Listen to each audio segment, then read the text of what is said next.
యుద్ధాల యుగం ఇది. రకరకాల యుద్ధాలు ప్రజల మీద చేస్తూ ఉన్నారు.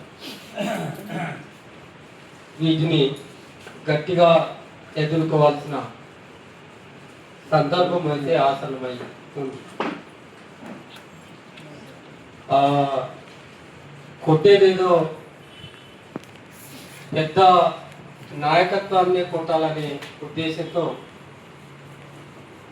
పార్టీ కార్యదర్శి రంగారావు గారికి నోటీస్ ఇవ్వటం అనేది వాళ్ళు చేస్తున్న పలు రకాల ఎక్స్పెరిమెంట్లలో ఇదొక ఎక్స్పెరిమెంట్. అయితే మనం ఈ పత్రికా ప్రకటనలో చిన్న మార్పు చేయండి. అది నేషనల్ ఇన్వెస్టిగేషన్ ఏజెన్సీ మన వైపు నుంచి. అయితే వాళ్ళు ఇచ్చిన నోటీస్లో రాశాము, ఆ కేసుతో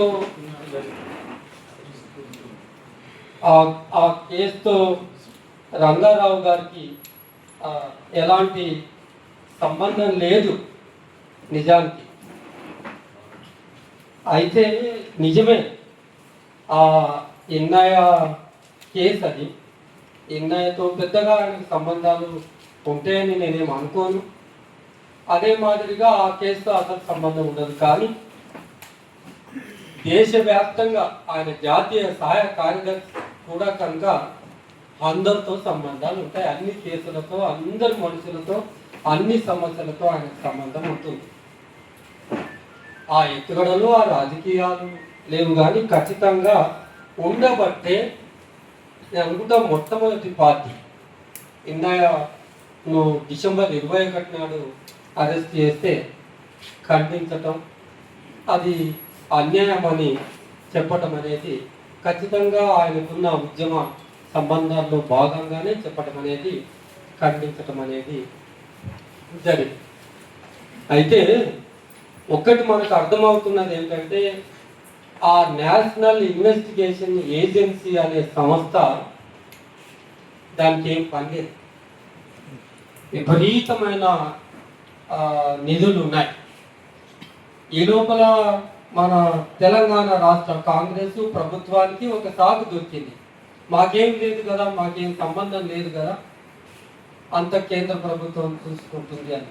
ఇద్దరు కలిపి మాట్లాడాల్సిన అవసరం అయితే మనకు ఉంటుంది.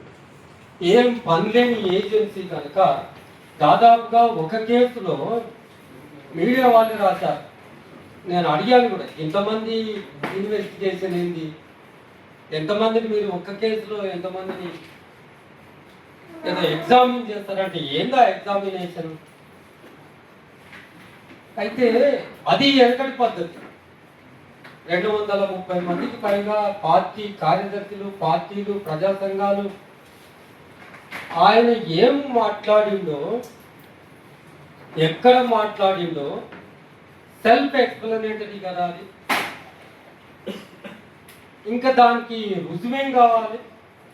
ఇంకా దానికి నువ్వు ఎగ్జామిన్ చేసేది, విచారణ చేసేది. ఆయన మాట్లాడింది ఒకవేళ ఎనగట్లాగా వీడియో రుజువు లేకపోతే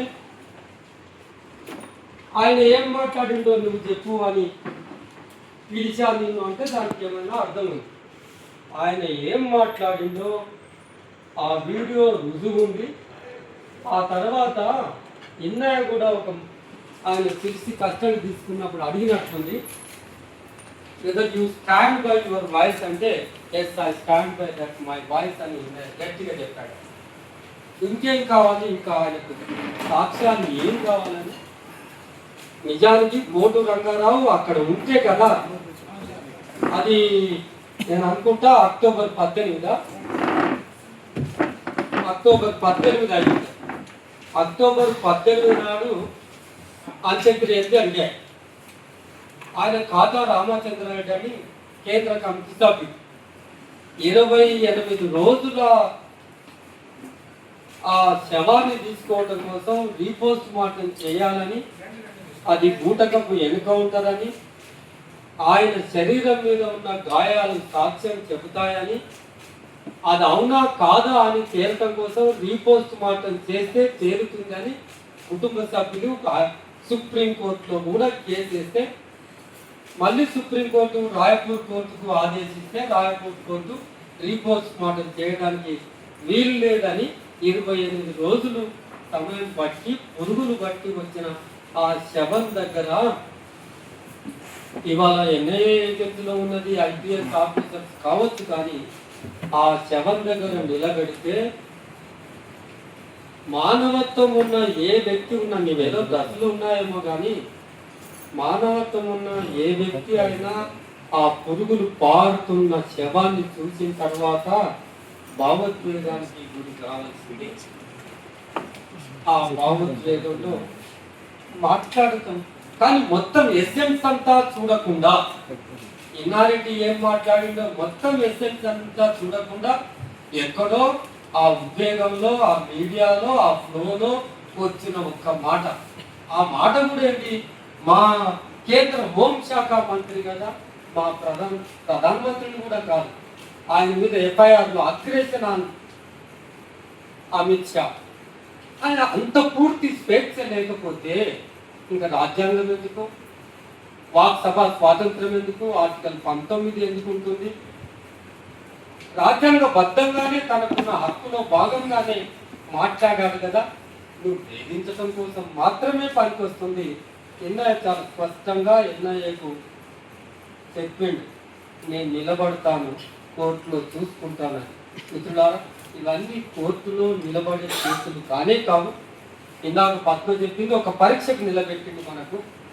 ఈ పరీక్షలో మనం ఎట్లాగూ ఓడిపోమని తెలిసి నోటీసులు వచ్చిన వాళ్ళు, కాకపోతే ఎస్ఎల్ పద్మ చాలా క్లియర్గా క్యాడర్ను బెదిరించే ప్రయత్నం చేస్తున్నారు.